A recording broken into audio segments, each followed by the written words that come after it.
Hello, hello, Mr. KO. Here Hello. we are, Here back we at it are. again. Yeah, I actually look forward to revisiting the studio together. I loved being in your place in San Francisco, and especially now that spring is here and today is opening day, and you're right around the corner from the ballpark, or actually right up the street from the ballpark. We have to Yeah. make this an experience. As Jughead from Archie Comics might have said, spring is sprung, the grass is riz. I wonder where the flowers is. Excellent. Excellent. John, dazzling us with some poetry this morning. Hey, everybody, welcome to Intersections. We are so excited to have you here every Thursday at 10:30 a.m. Pacific. Please do let us know where you're tuning in from. Let us know what is moving you and exciting you and inspiring you. What questions do you have?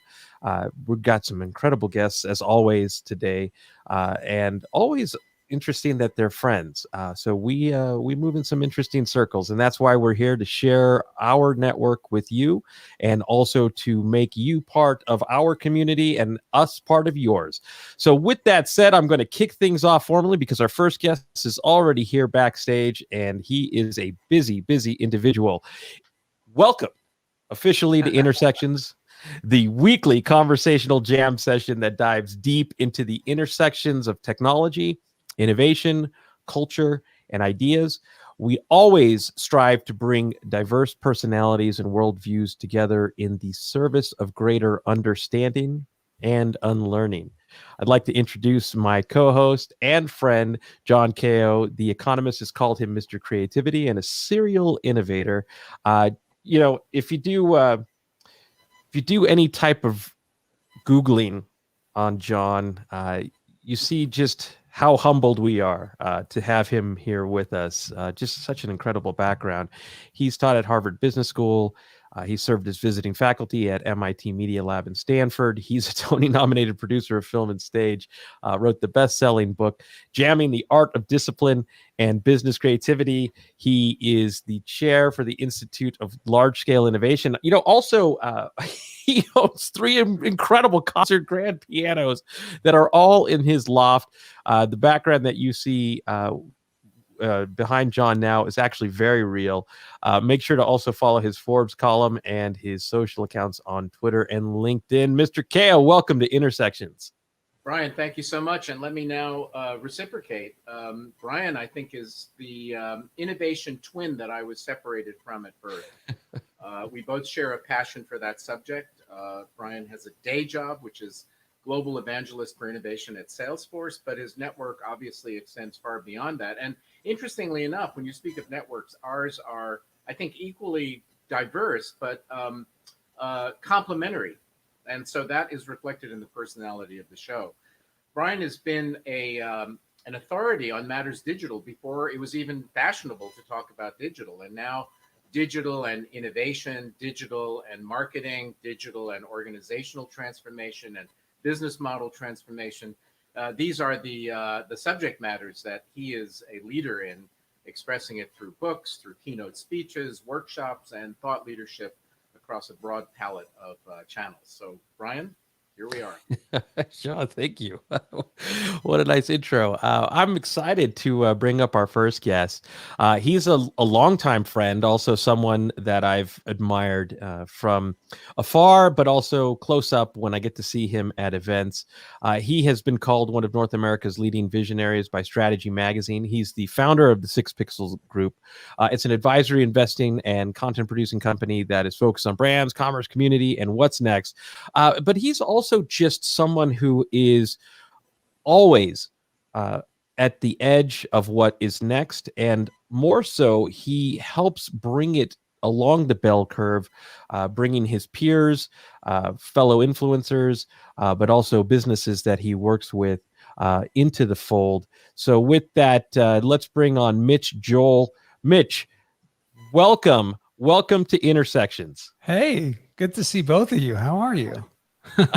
Well, better now that you're here and watching Gregarious from behind the scenes play with these boxes. It's like musical chairs. But Mitch, What a pleasure it is to have you. I mean, I don't even know where to start, to be honest with you, because you and I have known each other over a decade at least. Let's see if you could do some quick math here. And that so much has happened in that time together. I think the last time I actually saw you in the real world was in San Diego, and that was a few years ago. So it has been an incredible world that has evolved since then. So John and I are going to pepper you with questions for the next 20 or so minutes, but I'd like to kick things off with just an overview, Mitch, of where we are before we get into specifics, where we are in this sort of cusp post-pandemic world. What has changed in the last year, and where do we need to be as we come out of this pandemic? Small questions out of the gate, right, Brian? I appreciate that. There was many. There was and probably still should be this concern about it being another Great Depression, whether it's a K recovery or a V-shaped recovery. I don't necessarily know that the tale has been told, and I don't know that the tale has been told globally. I think it's going to fall out geographically. I think it's going to fall out by region and industry, and it's going to be really, really different. So instead of the Great Depression, I like to focus on something I call the Great Compression. And for people like the three of us, and probably people watching this and listening to this, they felt it. My keynote prior to the pandemic felt like, oh, we got to do this. And then my same keynote that I gave during the pandemic was, we really got to get on this like yesterday. And it's that Great Compression. And the analogy I give is, if you look at e-commerce was at about 15% of overall commerce spend prior to the pandemic. Of course, during the pandemic, it hit upwards of 60 type percent. Now it's floating around. It's not going to go back to 15. And in the industry, which Brian and John, really, really well, we have this vision of 30-30, that by 2030, we would hit 30% of overall commerce. And clearly we smashed that during the pandemic. And more importantly, what I think happens in these moments of great compression is that it's a way to understand that it's not going to go back, and it happens a lot faster and a lot quicker. So we had everybody from our K1 kids up until our eldest of elderly, where we're slipping iPads under the elder care homes to connect to them, really get digitized. And in that great compression, a lot of things happen. And primarily, my area is the intersection of brands, consumers, and technology. And I really do think that, a habit takes 30 days to form. We're a year plus into this. Many people, including myself, will probably celebrate 2 birthdays out of multiple holidays still in this vaccine. The habits have been established. And so it's really going to be an interesting foray when we see what happens at the end. Are brands that were forced to innovate and do things differently going to maintain those lines? Are they going to go back to their old habits?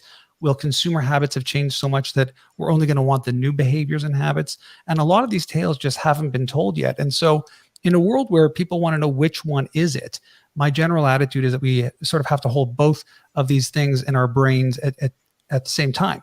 That famous, I think it was Mark Twain or F. Scott Fitzgerald had that quote of, we have to hold these two objects in our minds at the same time.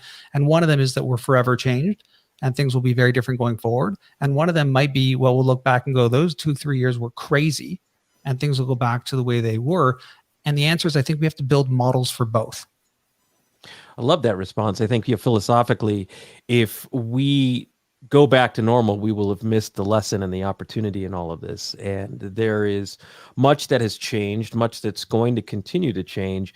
I think the humanity of it all is that it's really easy to want to find some sort of normal, some sense of comfort and routine. And that change has always been hard and always will be hard. But I wonder, because you have an opportunity to advise such incredible brands, also stay at the intersection of where consumer evolution is happening and also with startup innovation, where is the silver lining in change for people who have not really had to change at speed and scale over the last several decades, like they will probably have to do in 2021 and 2022? How are you helping them think differently coming out of this? Well, I don't think so much think differently so much as that idea that it's been compressed, that this ability to sit on the sidelines and wait and see how it goes has really disappeared. It's evaporated. And I think the most shocking thing that I saw, I don't know how either of you feel, I'd love your insights on this, is The businesses that I thought would really struggle seem to be thriving. And some of the businesses that I thought could never, could do great during this have really struggled. And that to me really demonstrated that often we can't see the future all that well. It also really demonstrated to me the privilege. And so we can look at things that happened, whether it's Black Lives Matter, whether it's the Me Too movement, and on, that it's become very visible to all of us that things have to really change, and that great compression, that accelerant has already been lit. And so I think when we talk about like, where do we really hone in on, to me, it's speed of change. Now, you and I, we've always spoken about this idea of speed of change, but right now, this isn't a choice. It's not an option. If you're not changed or speeding to change, it's over.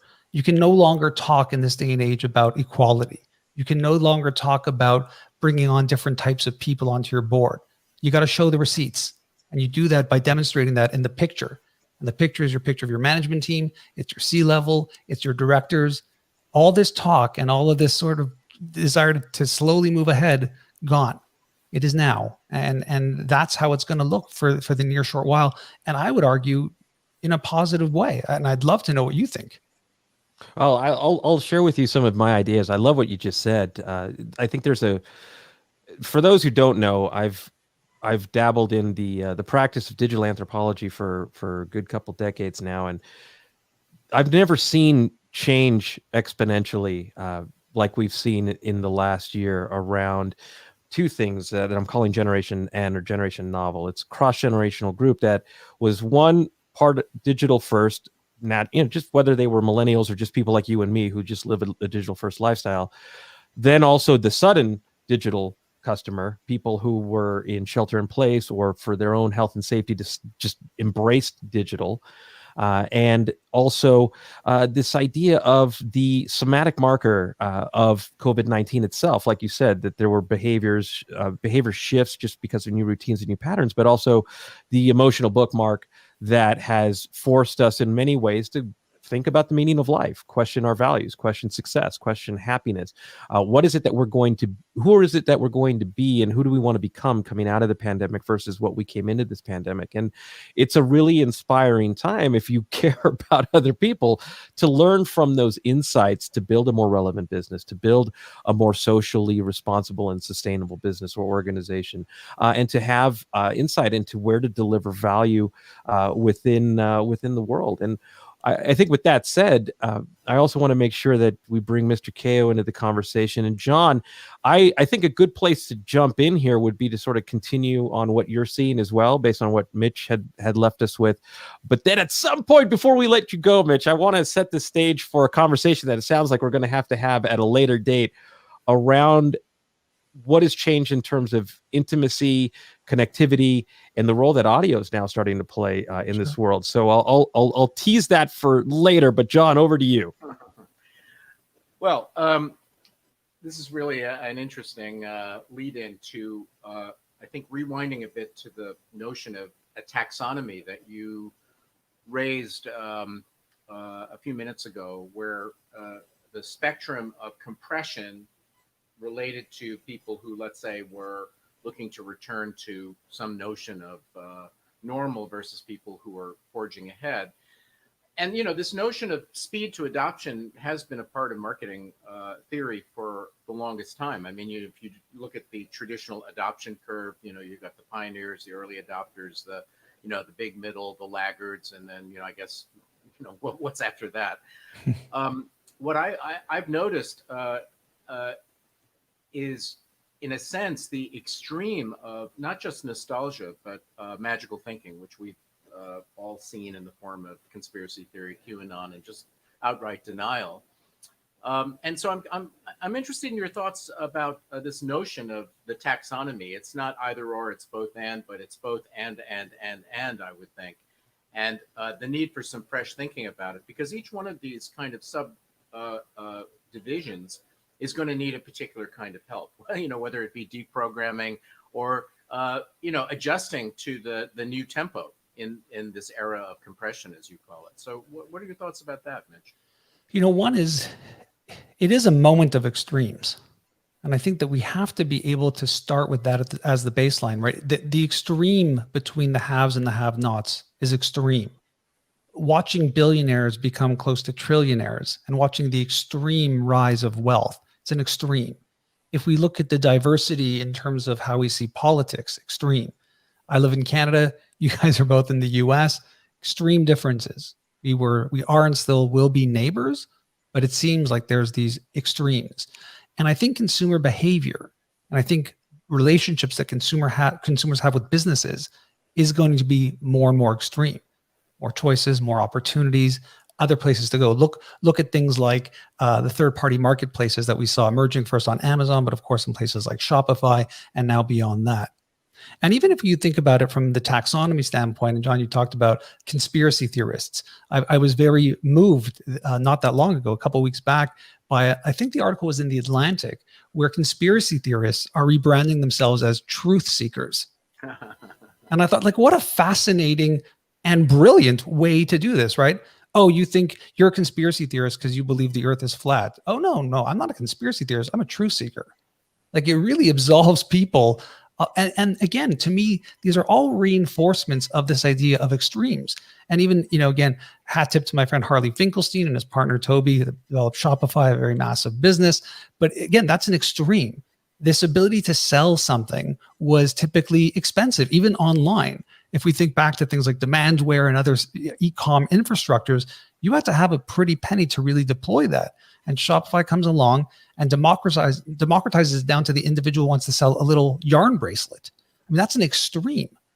And I believe that when we're thinking about the taxonomies and we're thinking about the environments, we have to be able to acknowledge these extremes.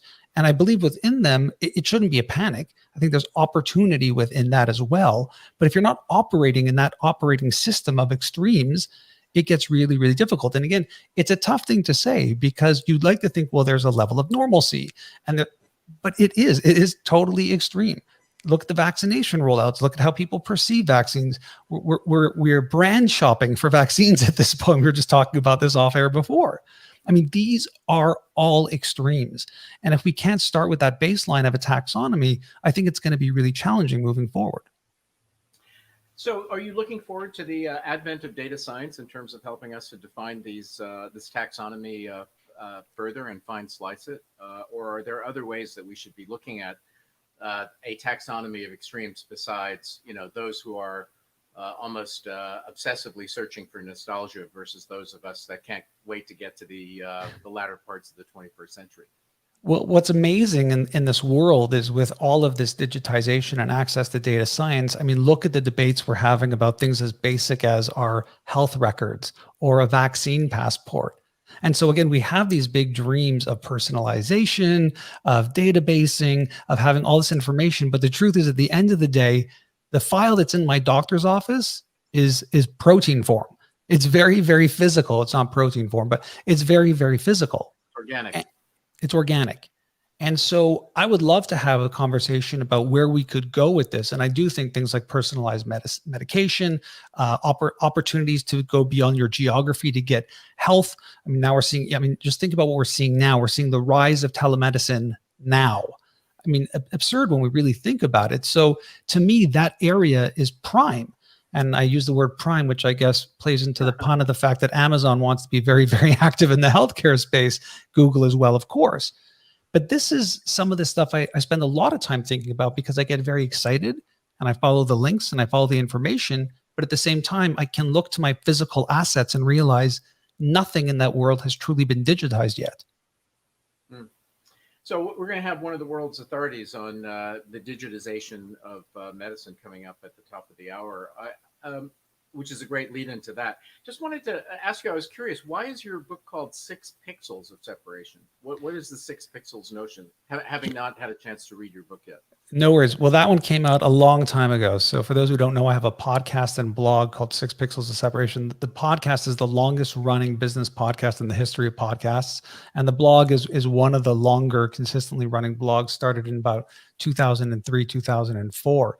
And I wish I could take credit for that title, but it was a copywriter that had worked with us in my agency that I owned at the time.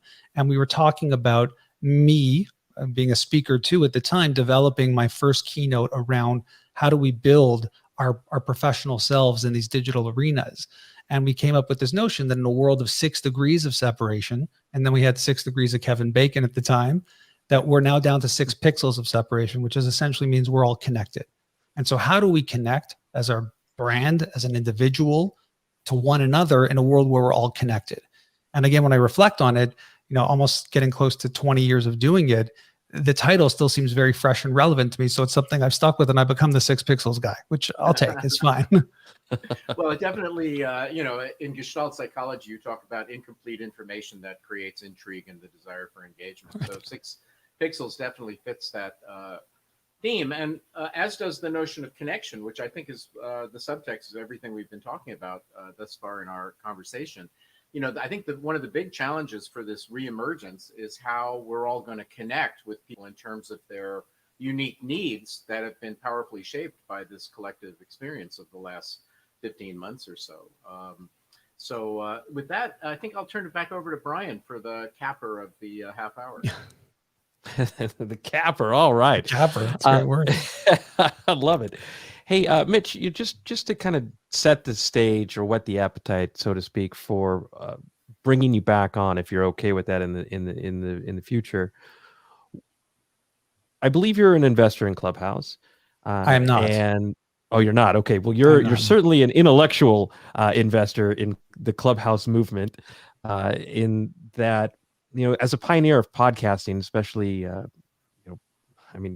I got to tell you, I'm a big fan of what you've done. Of course, across all of your media platforms, but you were early in the social audio movement, and you've been able to bring it to, I don't want to say the masses, but you've been able to humanize it in a way that made it both approachable and then also valuable for those who speak and for those who listen. And I guess I just want to ask you a quick question around this.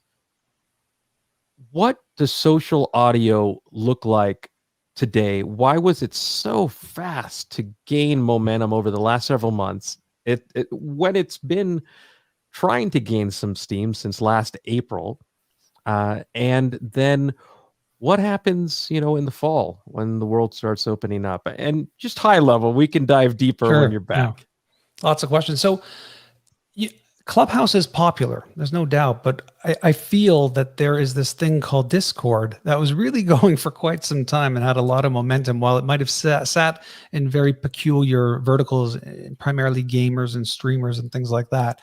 So that space is big. I mean, currently we're sitting in a world where there might be a $10 billion valuation and possible acquisition of Discord to Microsoft. We'll see how that plays out. Clubhouse comes along and everyone gets very excited. So you're right. There is this notion of, well, we're home. There's not a lot of travel. We're hanging out. We can connect. And so audio is a great function in a world where some of us are zoomed out. And I don't know about you, but, I'm going on with Brian and Joe. I have to set up the ring light. I have to do the other stuff, cover the lights, make sure I shave, look pretty good. I want to look present. I want to be here, have a good non-virtual background for you, versus I can be on and it's audio and I don't have to shave or put on any makeup or do that whole thing. So there is that component of it. But I think the bigger story here is just live. Live creates a lot of energy. And so if you think about in relation to music, and I spent a lot of time in the music business, and I'm sure John can appreciate this, there are moments in time where we want to listen to the album, the recorded work that the band toiled on for editing and mastering, and hours and hours and hours to get the song just right. But then we also want to go see the band live. And we want things to be a bit crazy and a bit off the rails and have that experience, that communal experience. And as big as podcasting is and was and continues to grow, look no further than Spotify and deals like Joe Rogan and on and on and on, that live component, that energy of it was never there. And this adds into that. And the question that we're going to have to really be thinking about going forward is this idea of social audio. Is it a destination?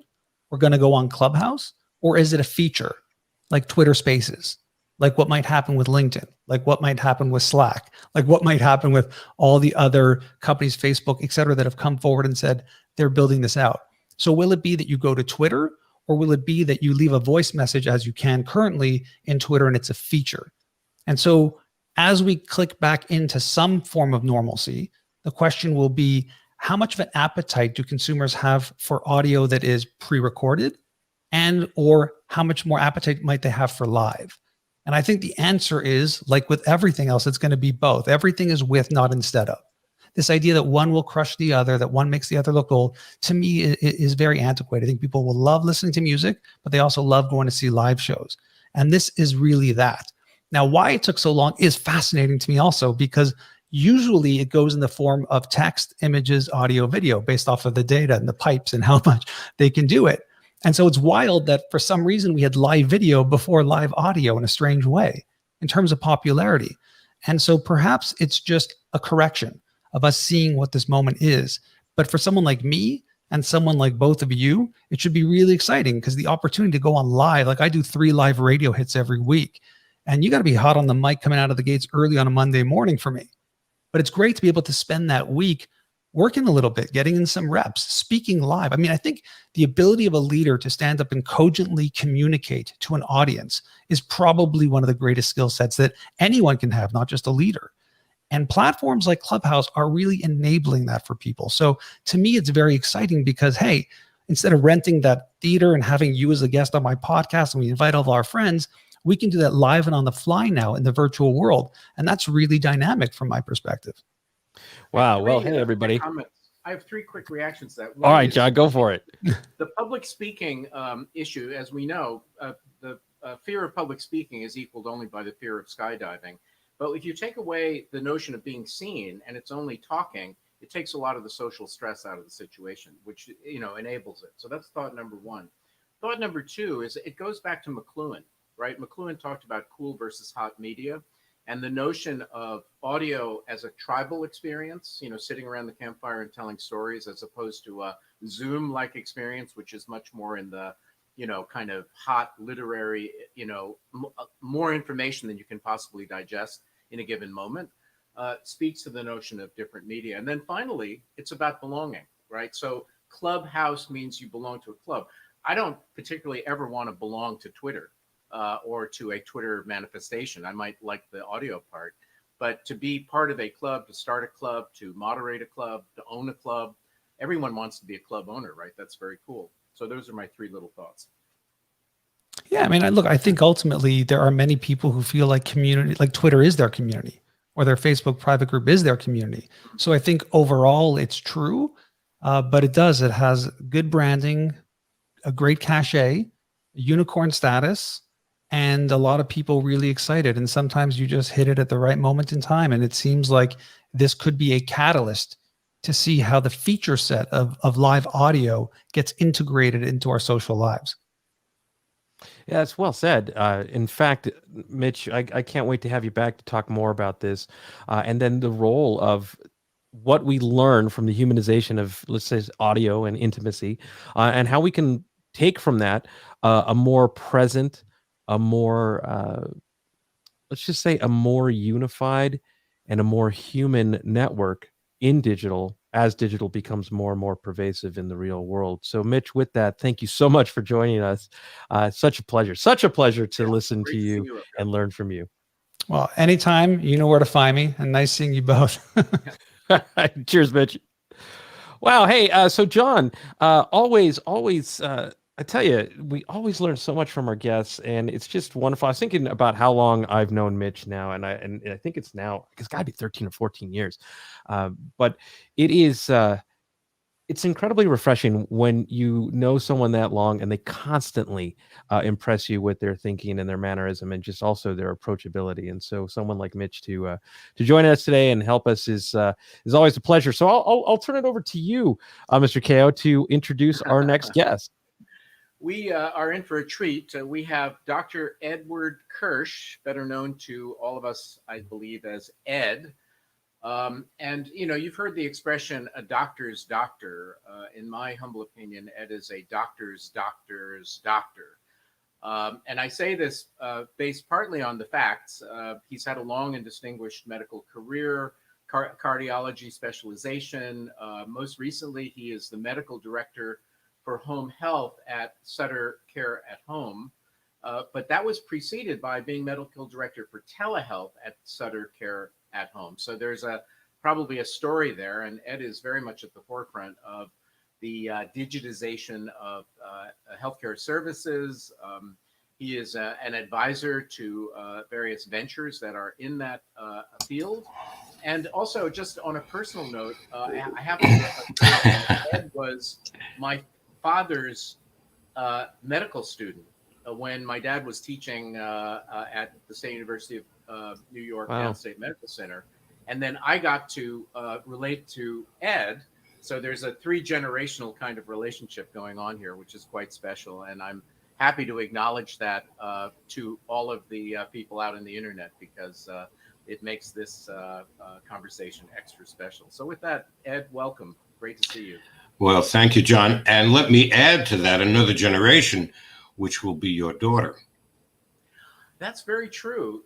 My daughter actually hung out with you last summer. That's right. One thing I neglected to mention is that Ed has a long history of generosity in terms of donating his expertise. And the San Francisco Free Clinic, among many others, is the beneficiary of his knowledge. And my daughter, Emmeline, had a chance to shadow Ed when he was doing his rounds at the Free Clinic last summer. So 4 generations. You know, Ed, the Chinese custom is that if there are 5 generations under one roof, the emperor is required to visit that household. Oh. Now, that's an out-of-date concept, but I relate that because 4 generations is already pretty special. So there's so many things we could talk about. Yes. I think, and hopefully we'll get to all of them. But the thing I'm most curious about at this point is, what are you doing in the whole kind of telehealth, virtualization of health services area? How does that relate to your current medical directorships? How has the pandemic accelerated, if it has, or influenced people's receptivity to virtual services, the acceleration of those services? And then maybe we can dive into some of the specific stuff you're doing around the entrepreneurial stuff. Wow. That's a whole lot to talk about. Well, let's I just want to jump back to something that your previous guest said, which had to do with the digitization of medicine. And you and I had a discussion about wellness, and you were very interested in this topic. And so I want to throw out a blanket statement, which is you can't digitize wellness. Wellness is a state of mind, and it's multifactorial. And maybe we can talk about that some more a little bit later. Telemedicine or telehealth, and both names are used interchangeably, has come to the forefront with the pandemic. There's no doubt about it. And there are really 2 forms of telemedicine. The first is the virtual visit, the Zoom type of thing that you were talking about. And I will tell you a little anecdote. About a year ago, I got dressed one morning and was going to go to the San Francisco Free Clinic to do some consultations on some of their patients. And as I was walking out the door, the phone rang, and the medical director said to me, you know, I don't think it's a good idea for you to come in today. You know, the pandemic, the shutdown had just started. And I said, well, okay. And then the next thing you know, we were doing consultations over Zoom. And it's a very interesting phenomenon to actually do patient interactions over Zoom. There are actually a lot of benefits in it. And I was thinking about this just yesterday. One of the things is that you sort of get to see yourself. As the provider, I'm watching myself as I interact with the patient. And so I get a little idea of what the patient is seeing, and then I also see the patient's interaction. So there's an additional dimension in virtual health and in doing virtual health visits. Now, I think virtual health visits are here to stay. And the reason is pretty obvious, and that is that Medicare, the CMS and all of the other healthcare providers are going to pay for it. They see the benefit of virtual visits. Patients definitely see the benefit of it. I don't have to get up and I don't have to go across town. I can do it right here from my home and have an interaction with my physician. So there are tremendous benefits there. So one aspect is the virtual visit. The other is what we call RPM, which means remote patient monitoring. And that's something that I've been interested in over the years. This started for me about 10 years ago when I was what was called the heart failure champion for the hospital that I was working at. And we started to work on this issue of telemonitoring patients at home, particularly heart failure patients, and following them and trying to keep them out of the hospital and keep them on the right medications and understand what was going on with them. So RPM is now a very popular thing. And I would say there are more vendors than I can count on my fingers and toes right now of people who are creating platforms that we can use. And what we do with RPM is we monitor blood pressure, we monitor heart rate, we monitor oxygen saturation, we monitor the daily weight of the patient. We can even monitor from the home the EKG. So all of these things can be combined onto one platform, sent every day. The patient does this. All of these different devices, by the way, now are use Bluetooth, are Bluetooth enabled. And so the patient has a central station. You can have the bathroom scale in the bathroom next to the toilet, and the patient steps on it in the morning, and then that data goes over by Bluetooth to the platform, and then that gets sent out to the monitoring station. So remote patient monitoring is a way of detecting changes or deterioration in a patient's clinical status, and that enables us to interact then, usually virtually, with the patient to forestall any further problems. So that has been what I have done over the past several years. And in terms of Sutter, I retired from clinical practice a few years ago, as you know, John. But I have been directing visiting nurses in their management of patients in the home care setting. And it's a very gratifying job, and one that I've been able to throw myself into. Fantastic. So I want to get into RPM a little bit more, because my understanding, I actually just put in an order for a continuous glucose, non-invasive glucose monitor, which I believe is going to show up.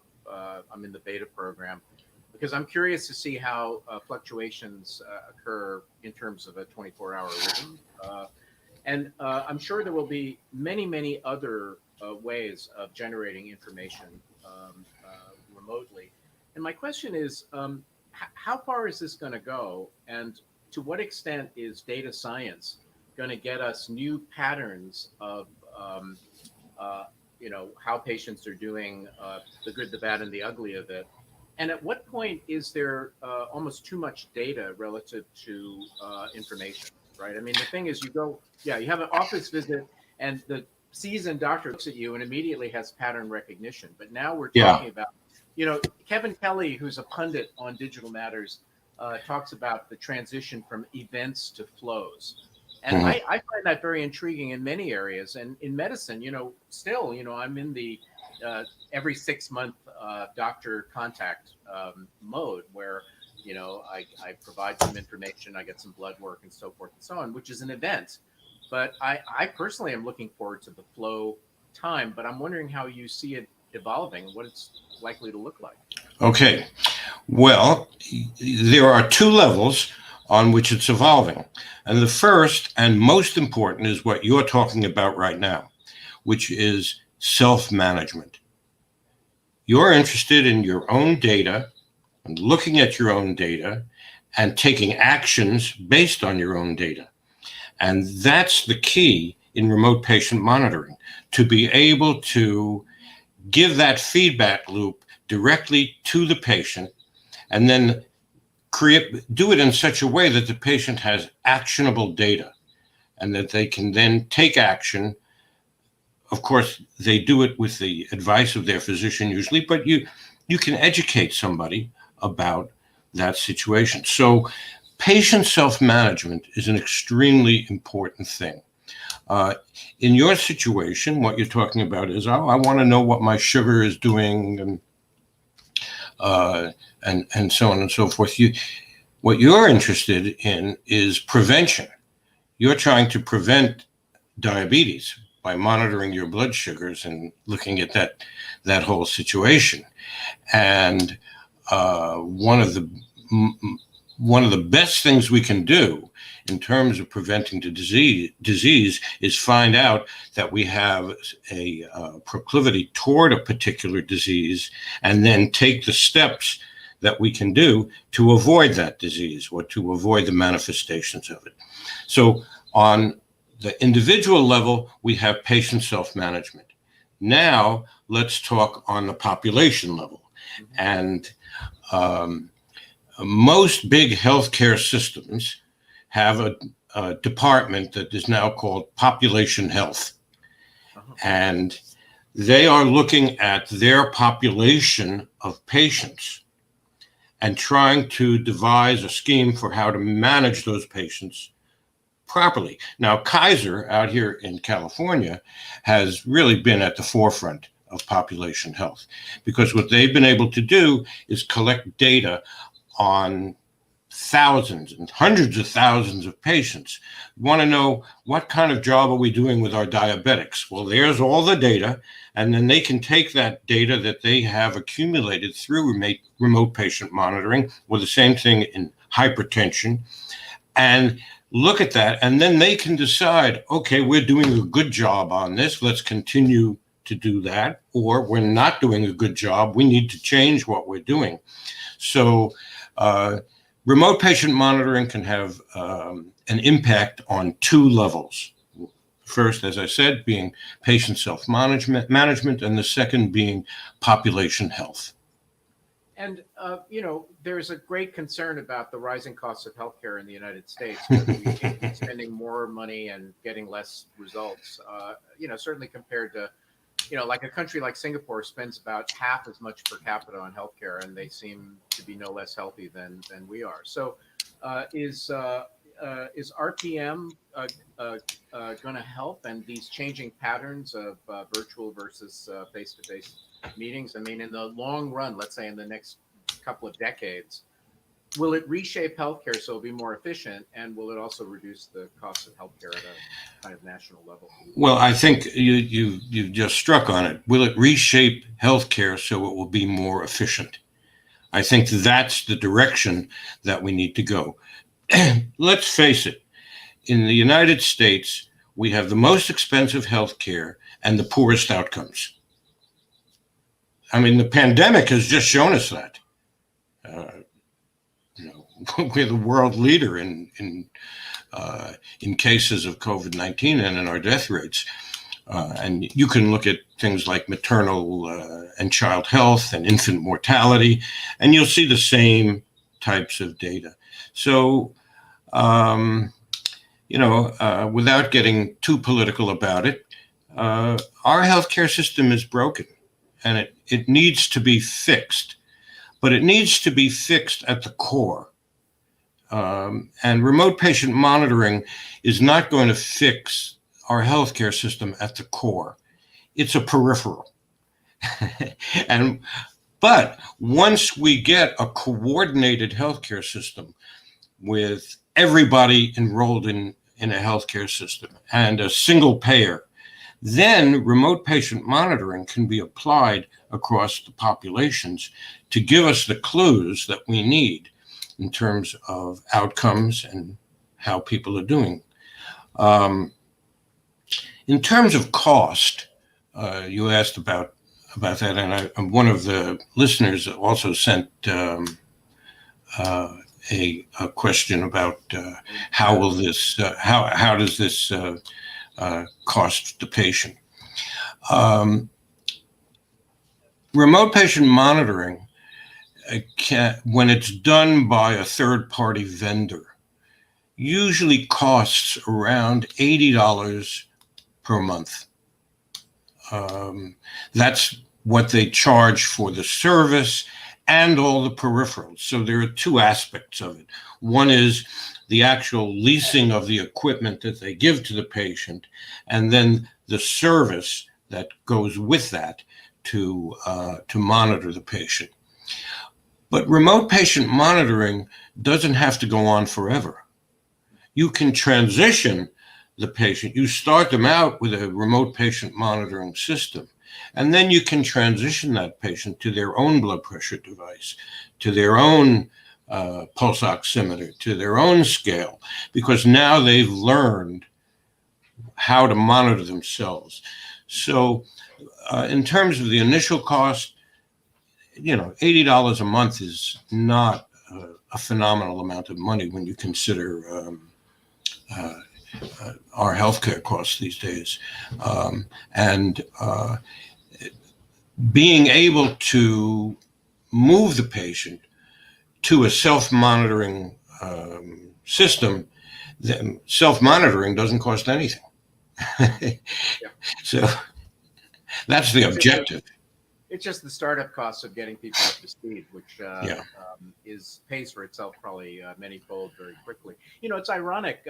What you describe as the situation in the healthcare system, you could also equally apply to our education system, our national defense. We're spending more money than anybody else, but Right. It's not clear that we're best prepared for the 21st century. That's a whole separate topic. I wondered if you wanted to say a word or two about LifeWave or the other. Oh, sure.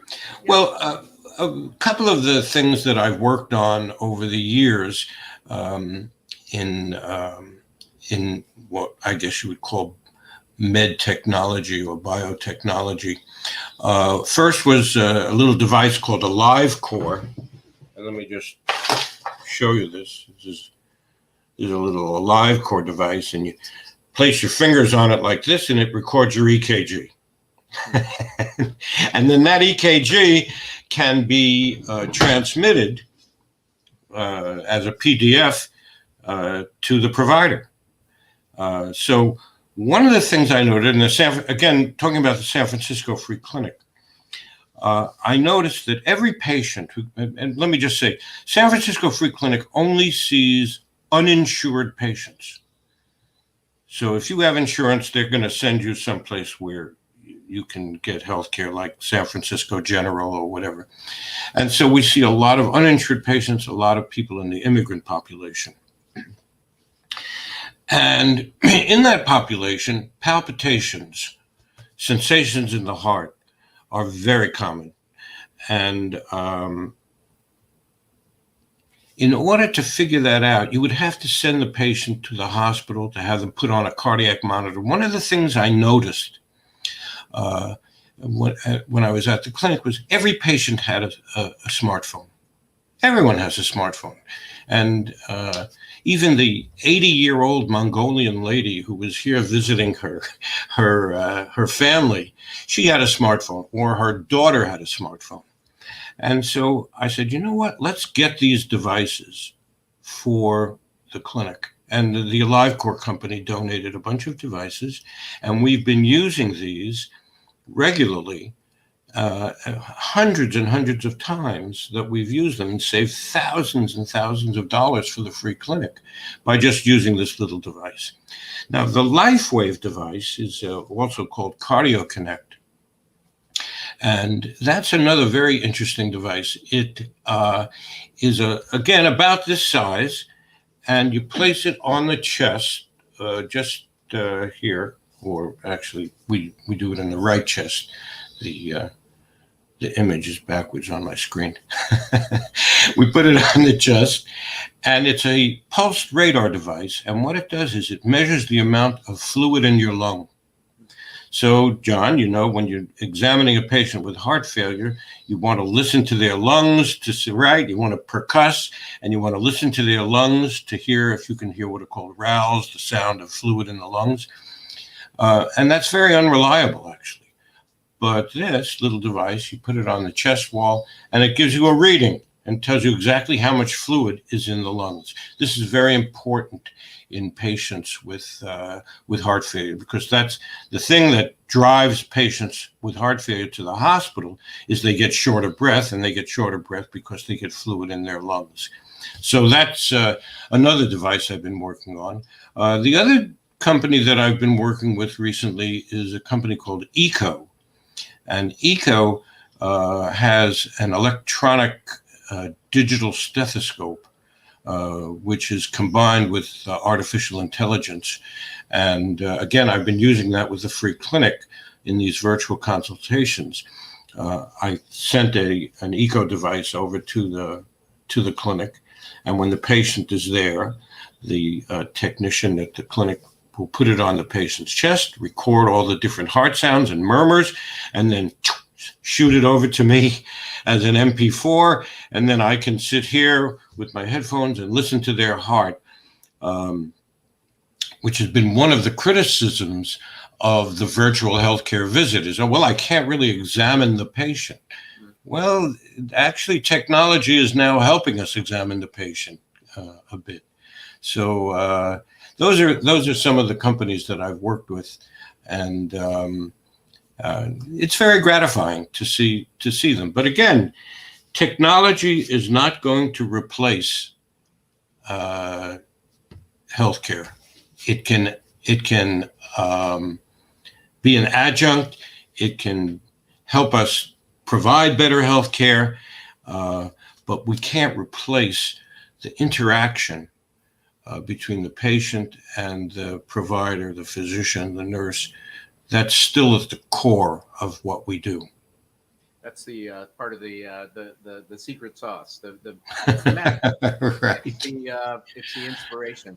So Listen, mindful of the time, I want to make sure that we throw over to Brian, because I know he's been looking very thoughtful over there and probably has more questions to pose than we have time. Please go ahead. Most definitely. Thank you, John, and thank you, Dr. Kersh, for all of your insights. Sure. And I can only imagine having you as a primary care physician, because you are you're so thoughtful and kind and just approachable, and it's very welcoming. So thank you. I don't even know where to begin. I have so many questions. One of the things that I often joke about, just for some context, I spend a lot of time thinking about the future of ... in every single industry, and reverse engineering it so that those industries can then chart a path towards what that future looks like starting today. And in anything, whether it's teleworking, telecommuting, telemedicine, by its very nature, just seems dated as a term. In that, now in a post-COVID world, it seems like remote is just going to be a natural part of our future in everything: learning, work, health. And I'm wondering what it is that healthcare providers need to embrace beyond just the transactional nature of telemedicine, right? So we're going to employ or deploy telemedicine platforms for our patients. What is it that they need to do for remote healthcare to become part of healthcare, where we don't even have to use terminology like telemedicine? Hopefully that makes sense. Well, it does make sense. And I think that I can only look to my sons for the answer to this. Because both of them, they're obviously younger, and folks in the younger generation, they take to it in a flash. One of my sons had a rash. What did he do? He took a picture of it with his cell phone, and he sent it to the dermatologist at his hospital, and had an interaction that way. He didn't have to take a half a day off from work. to go and have the dermatologist look at it. So it's more what the public, what the patient, what the consumer of healthcare is going to want to do. And that is going to drive the behavior of the providers of healthcare. You know, when you look at a doctor's profile on the internet these days, one of the questions down below, you know, accepting new patients, provides telemedicine. That has now become integral to the provision of healthcare. I believe Kaiser published some data this year where they went before the pandemic, I think something like 7 or 8% of their visits were done virtually. And during the pandemic, and now toward the end of it, like 75% of their visits are done virtually. So I think it's going to be consumer driven, and the physicians, if they're going to want to keep their patients, are going to have to get on board. And fortunately, the insurers, the people who pay for the healthcare services, seem to also be on board. And so that is, to coin the term, that's the intersection, where that's the intersection for success in this world of telemedicine. Well said. And if I may, we're out of time, but I have to squeeze one more question, if that's okay with you. Go ahead, sure. I think about hopefully our producer behind the scenes doesn't scold me for sharing this, but he had an issue a while back before COVID where he had an app that, like Uber, the doctor came to him. And it was, I thought, gosh, you know, the Uber of medicine and also remote medicine is going to be fantastic. That's just an observation. But my question for you is this. I was doing some research yesterday about the future of work, and it sort of comes on the heels of this article that I wrote on how in the post-pandemic world, every company is going to need to become a digital health company.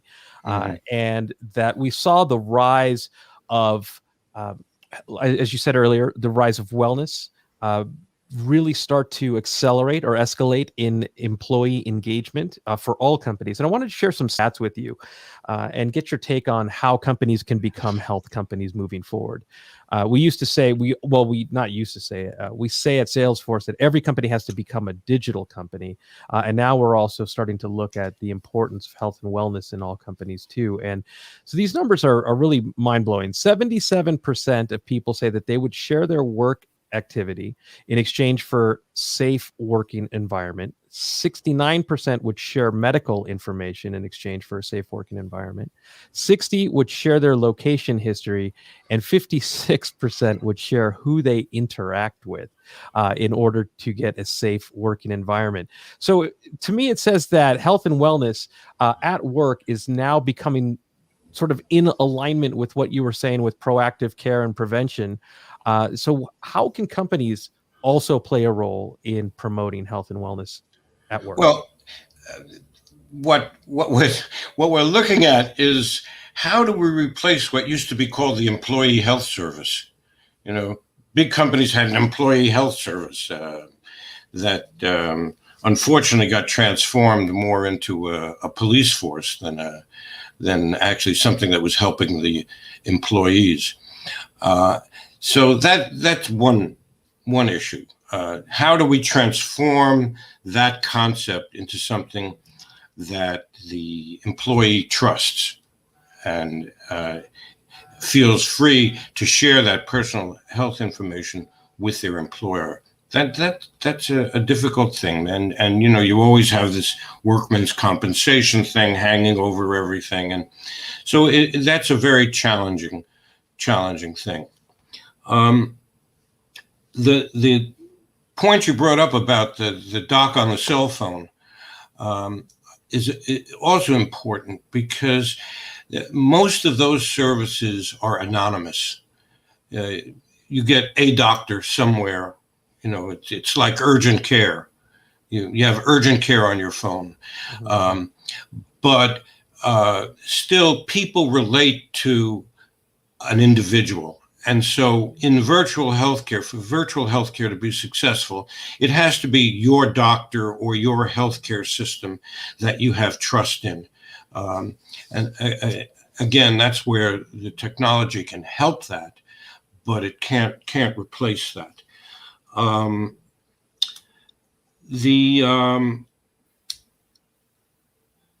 last part of your question, though, I'm not sure how to answer. It has more to do, I think, with wellness and with how people perceive their own state of health at any given time, and so that's something I'd have to give a lot more thought to. I just can't answer that off the top of my head. Well, maybe that's an on-ramp for another conversation.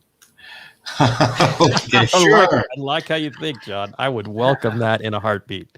Pun intended. Well, the whole issue, and I'll just throw this little concept out, is that occupational satisfaction is also a main driver of your health and wellness. And it's one of the multiple factors that goes into wellness, and not only physical, and not only emotional, but also your physical wellness. So I'll certainly be happy to come back and talk to you about the concept of wellness and how, and again, the intersection of physical and emotional well-being. We would welcome it. You've had such a storied career and a breadth of perspective that I think that would be welcome. And also you remind us just by being here of what great medicine is all about. So thank you very much for being here, Ed. Thank you. It was such a pleasure to interact with you guys today. I really had a great time. Thank you. Thank you. Thank you so much. Just amazing. Just amazing. Well, John, that brings us to the conclusion of yet another fascinating episode of Intersections. So with that said, I know we're out of time and we're about to get kicked off the platform because we're hitting the end. So I will just say thank you for joining us this week. We will see you next Thursday at 10:30 a.m. Pacific. Do follow us on the social medias. Do tune in to Intersections Live for past episodes because you will be blown away like we have been blown away. And also join please join our Zealous space. This is actually the new startup from our producer, Gregarious. And we'll have him, actually what we should do is bring him on next Thursday at the beginning of the show so that we can talk about what this means, what this looks like for Intersections and how this is going to grow our community together and what that means for everybody involved. And then also with that said, we are so close to getting our website both updated and also our newsletter launched because they're one and the same project. We have a new person on staff who will help us get this going, which is a reminder to me to follow up with her after this. So with that said, thank you so much. We will see you next week.